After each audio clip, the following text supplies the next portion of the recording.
Yeah, thank you all for being here today on this very important moment. I want to thank my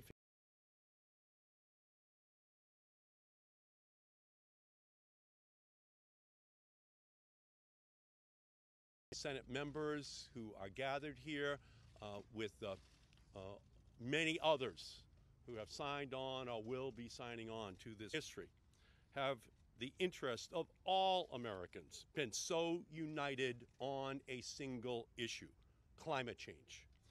From the air we breathe, to the jobs that employ us, to the neighborhoods we live in, to the economy we operate with. This is undeniable. But the challenge is not insurmountable. It will only be through an historic, generational commitment to end climate change that we create the kind of democracy that works for all Americans. We will save all of creation by engaging in massive job creation within our country. We can deliver a Green New Deal for America. So what are we talking about?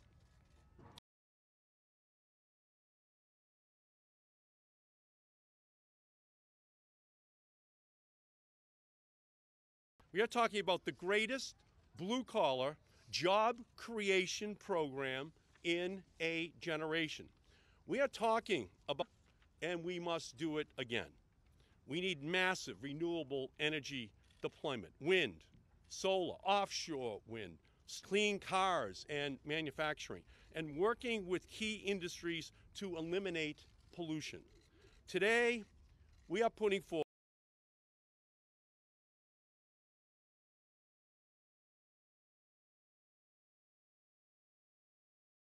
using existing laws and new regulations to meet our 10-year goal.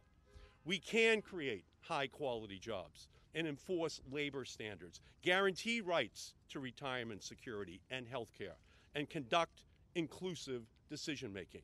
The climate agreement in Paris was entirely impossible. I am continually comforted by their consistency. That is proof positive that we should push forward even harder. So the question isn't whether all Democrats can support this resolution. It is if any Republican will support this resolution. The question should not be if we can do it. The answer should be when we will do it. 5 decades ago, President Kennedy announced the ambitious goal of sending an American safely to the moon. He didn't say how it would be done, but that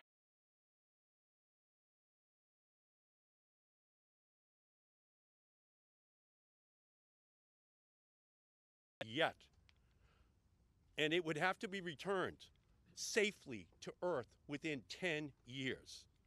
He urged us to our leadership on the most important issue facing humankind. This is the new climate democracy of the people.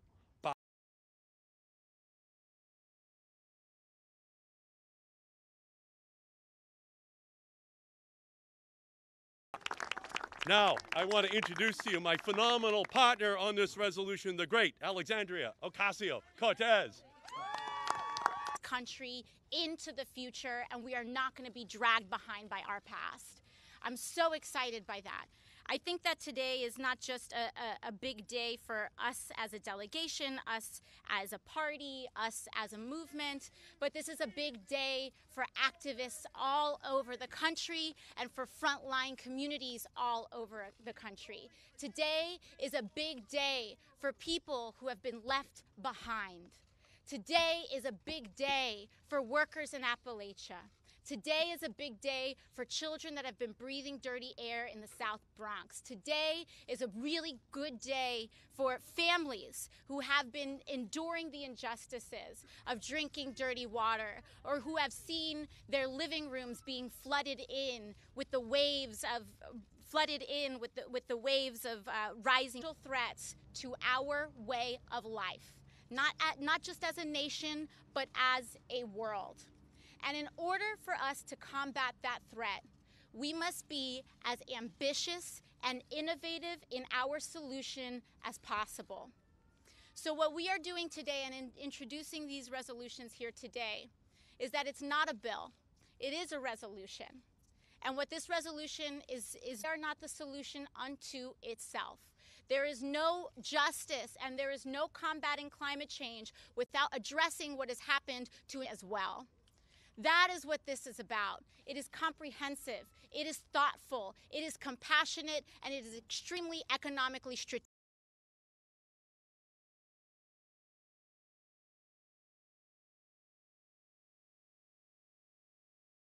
Renewable energy and charting that path.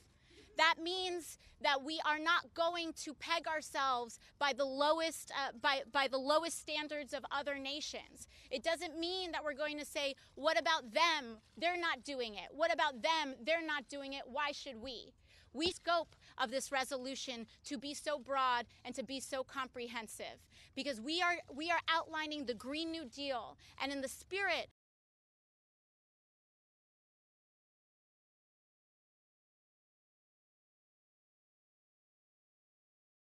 Deal project that was part of a larger vision. And today we're laying down what that larger vision is.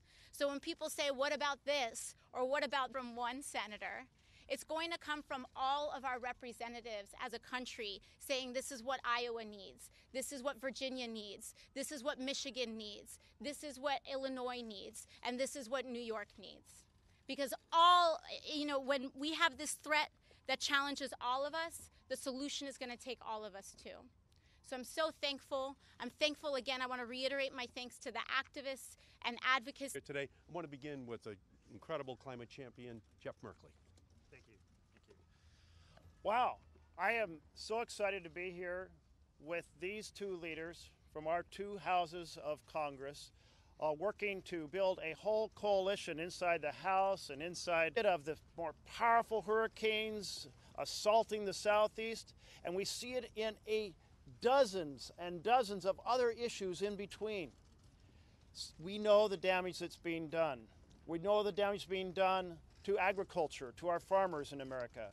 We know that efforts work in partnership with the world. The second massive issue of income inequality. For every decade since I came out of high school, and social equality. Thank you. Thank you, Jeff.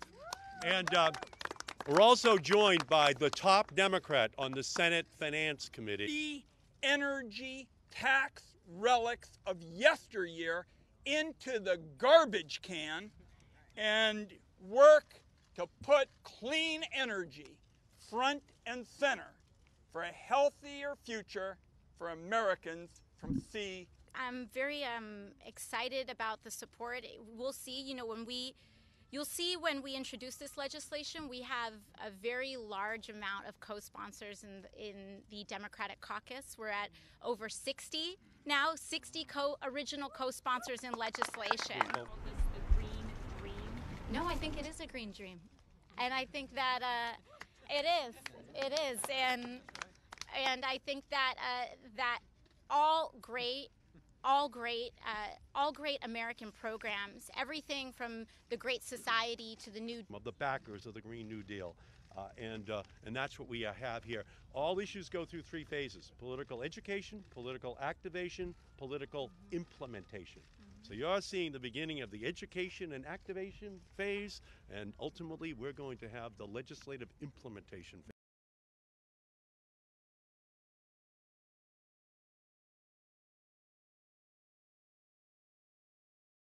Nuclear, is that where you stand on this? The resolution is silent on any individual technology.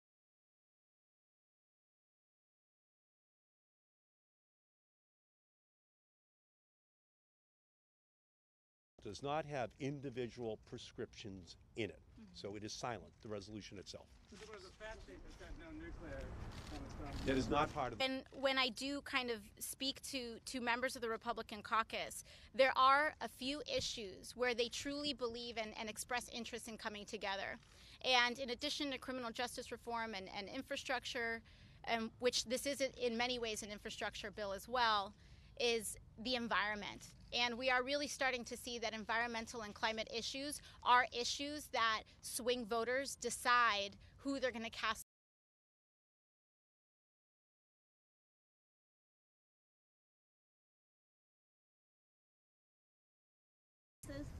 So, do you want me? You go, yeah, please. So I think, and I spoke about this morning, is that I think that part of this is also really examining the role of government and what government is for. And I don't think that, I think it's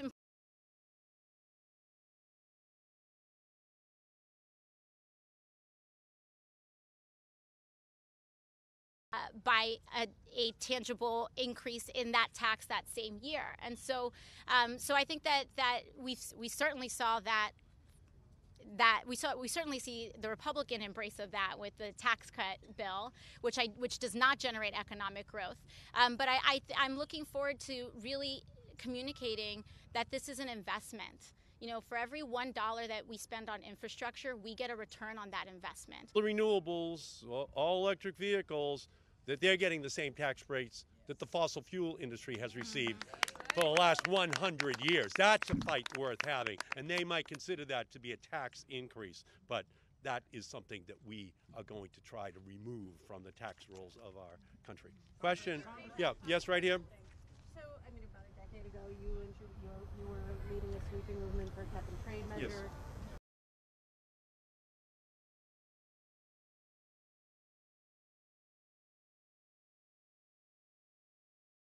To beat up Democrats that were going too far left going into the 2020 election.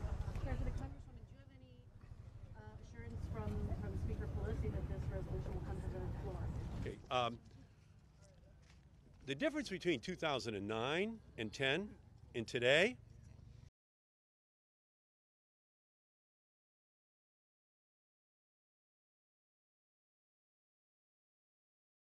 across the country, the green generation has risen up, and they are saying that they want this issue solved, and they want the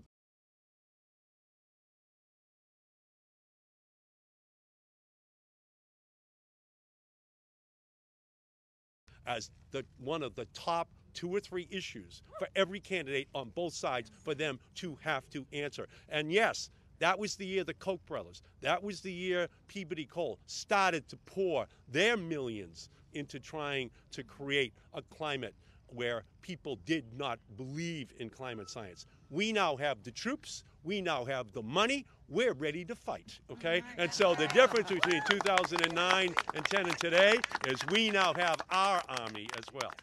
That's right. Okay, you want to? Sure thing. And I think it's important to just to reiterate on that as well, is that I think a lot of times when people say who lost elections on what, I often think they're wrong, just personally. I don't think that we lose elections by addressing climate change. I don't think we ever have, and I don't think we ever will.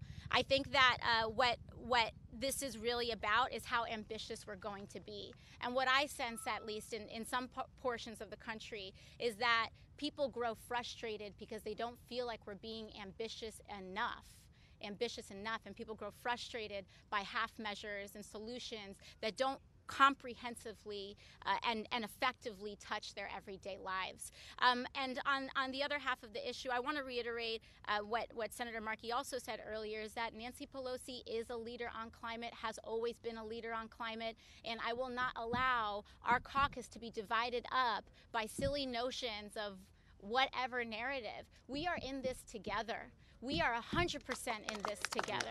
And we have different solutions and different mechanisms, different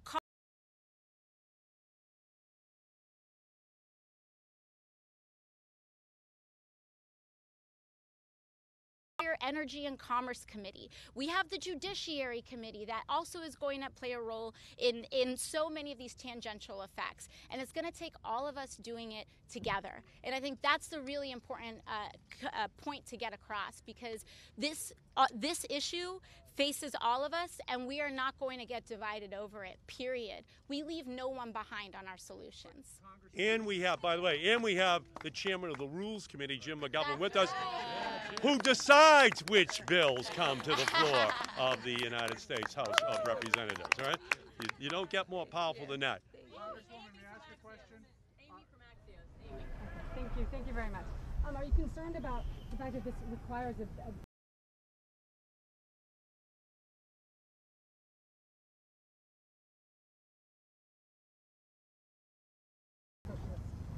Well, I think first of all, I find this hilarious because this president seeks to expand government into the bodies of women. They seek to expand government to spontaneously generate detention centers all along our southern border. They seek to expand government in separating children from their parents. They seek to expand government in passing massive increases in military spending when we have no wars to fight or that we should be fighting. So this is not about who's expanding government. It's about who we're working for. And we're choosing to work for the people of the United States. Beautiful. Excellent. Yeah. Over here. Yes, sir. So you talked about being 100% united, but today Speaker Pelosi appointed a climate commission that you were not on, and in her remarks today said she had not even read the resolution. So how sure are you that she's behind this effort? I know. So Speaker Pelosi and I have spoken at length about climate. We share this priority. She did, in fact, invite me to be on the committee.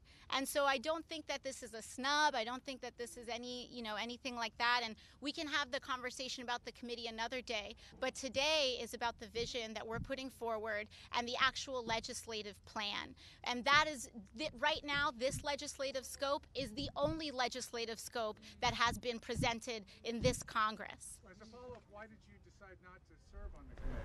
I think that, and again, I think I serve on the Environmental Subcommittee of Oversight. I'm on 4 subcommittees. We're doing this. And additionally, the Select Committee is an investigatory body. And I'm really excited to support Representative Castor in her agenda in holding these hearings in frontline communities. And we also have, so they're tackling the investigative piece, and right now we're tackling the legislative piece. And just to go back, just that our scientists are now saying to our president, that is, federal government scientists are now saying to their own president in the A big round of applause. Beautiful. Beautiful. Beautiful. And we've got Energy and Commerce here too. So. Excellent. Yes. Yes, sir. If Democrats hold Congress and the presidency in 2020 and don't have a filibuster to approve 60 seats in the Senate, should they eliminate the filibuster from House's legislation if they don't address what you call the most serious problem facing the That would be a good problem to have. That would be an excellent discussion that we will.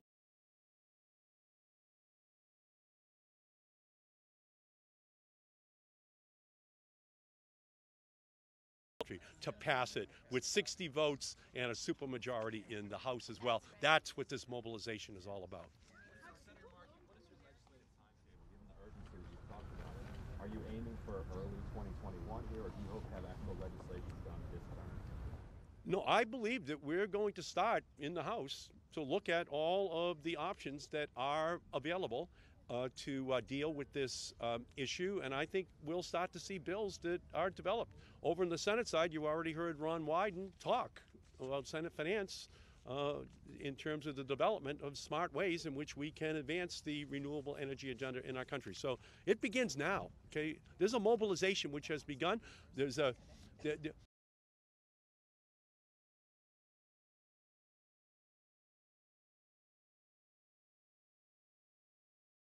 they mean right now. Yeah, right over here. Low-income Americans don't always have access to renewables, so how does your plan address that? Yeah, no, this is an excellent question. I think a lot of what we're trying to do is transition our nation's infrastructure, because one of the reasons why low-income communities do not have access to renewables is because of what our default is. Our default is fossil fuels, and so what this energy source is. Beautiful. Yes, sir. What specific plans do you have to make this a palatable plan for fossil fuel dependent communities and economies like in Appalachia, if you're going to make this a national program? Sure. And again, a lot of this goes into the actual structure of what we're doing. We're laying forth the resolution, and the resolution outlines the scope of the bills that will kind of be considered Green New Deal projects or bills. And so I think that taking that approach can strategically really bring us together.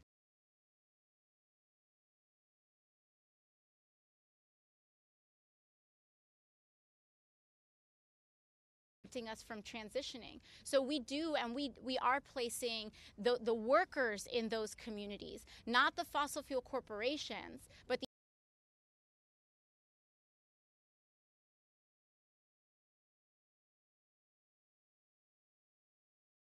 energy forward at the expense of a community's way of life. And so I look forward to cleaning the water in West Virginia. I look forward to working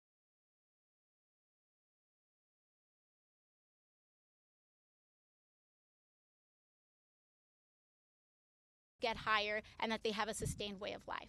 And again, while the resolution does not mention any specific technology, it talks about any technology that can dramatically reduce greenhouse gases. So while it doesn't mention carbon capture and sequestration, we are open to whatever works, and we're going to leave it to the committees in the Congress to devise the smartest ways in which those technologies are incentivized.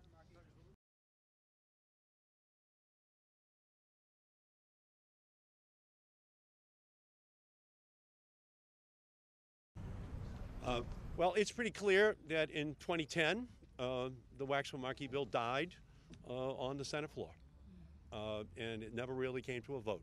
So without question, there's a lot of energy that is in the House of Representatives, but I am very confident that this movement is going to grow so large and so powerful that we're going to find Republican senators who are going to want to work across the aisle to produce solutions. And if not, it's going to become a voting issue in the 2020 election cycle. Okay, last question. Yes, sir. There is very modest support amongst Republicans and oil and gas companies lately. Again, the resolution deals with principles. We don't deal with any individual approach that would be taken. That's for the debate now to open up wide so we can find the smartest ways of going, but to make sure that any taxes are also fair to poor people in our society as well. A lot of times that was never a consideration, that the poorest pay the most. So we're very concerned about that, but it doesn't mention any one of those specific approaches in the legislation. Thank you all so much for being here. Thank you. Okay, good. Good, good. Beautiful. Thank you. Right, all right. Great job, guys. Yeah, great job. My fellow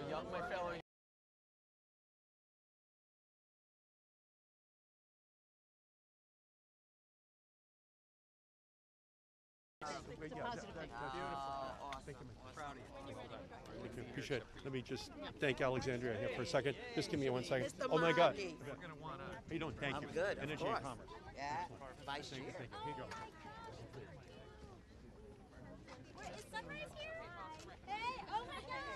Sorry, so we have a live stream right now broadcasting to thousands of people. Oh, amazing.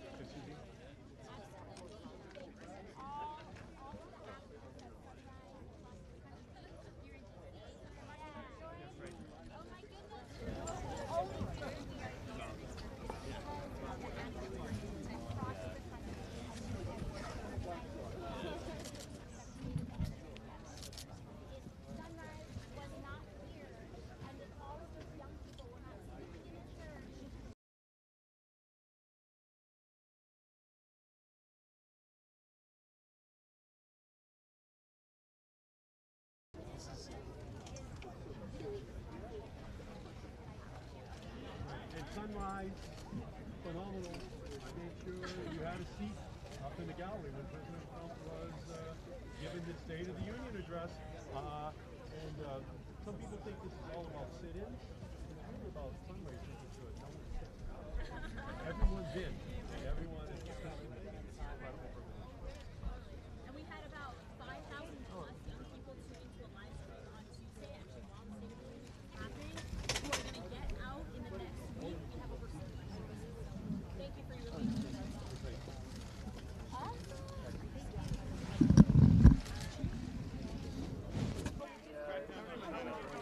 Yeah, there'll have to be legislation developed across all the committee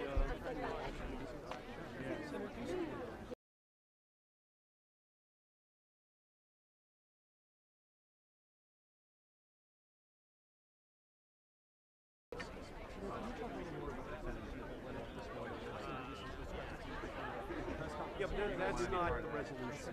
That's not the resolution. It's not the it is not in the resolution. Again, we leave. There's no individual descriptions in the resolution, which is.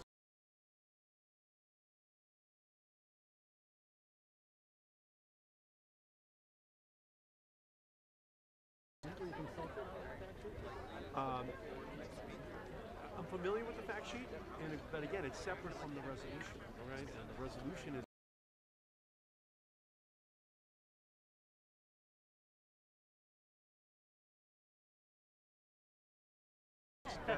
That's the key. That's the key document. Yeah, that's what you should focus on.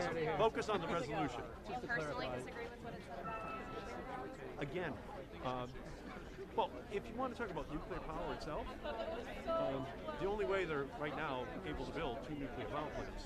It's chairman over that issue for many, many years, and so it's going to be a very difficult place for nuclear power to be in a more robust competitive environment where the tax breaks are there for wind and solar and for alternative sources, and that's why there are no new nuclear power plants that have been ordered in the United States over the last half decade.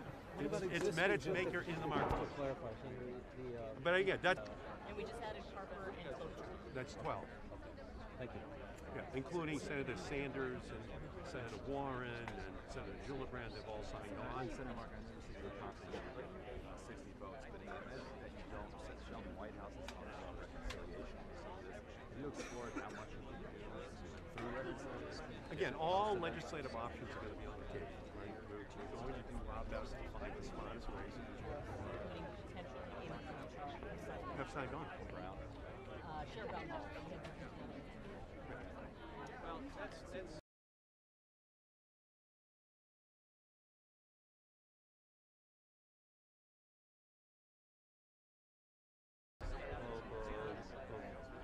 progressives and moderates inside of our caucus. That's how it's drafted, and that's what we're already beginning to see happen. We're having very great efficient to invest in wind and solar energy efficiency. If you are a utility executive, then nuclear. And so all of that will come out in the hearing. What about the role of the existing plants and whether they should be kept open or shut down? A number of them are due to come offline in the next few years, and that's a lot of carbon-free electricity. And again, that's not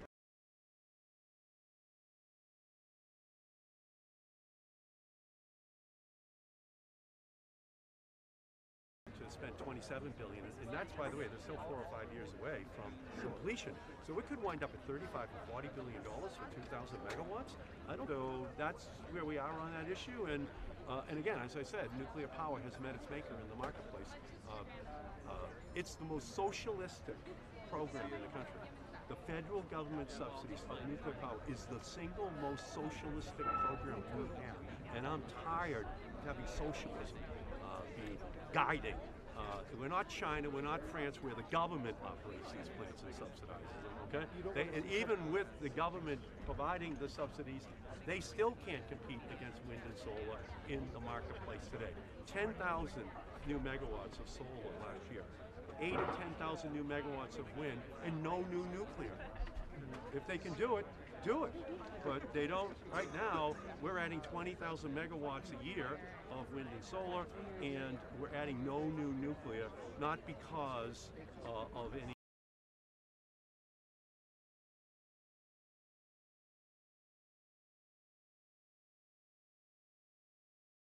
We got Let me just stop there. One question, and then he's got to go. Okay, good. Then I got Do you see a it. plan like this What? completely phasing out fossil fuels, and if so, how long would that take? Again, what the bill calls for is a mobilization to ensure that we deploy all technologies that are the triggering of this movement, to telescope the time frame to get the job done, and we don't speak about any individual technologies in the resolution so that everyone knows that this goal has to be. Thank you all so much.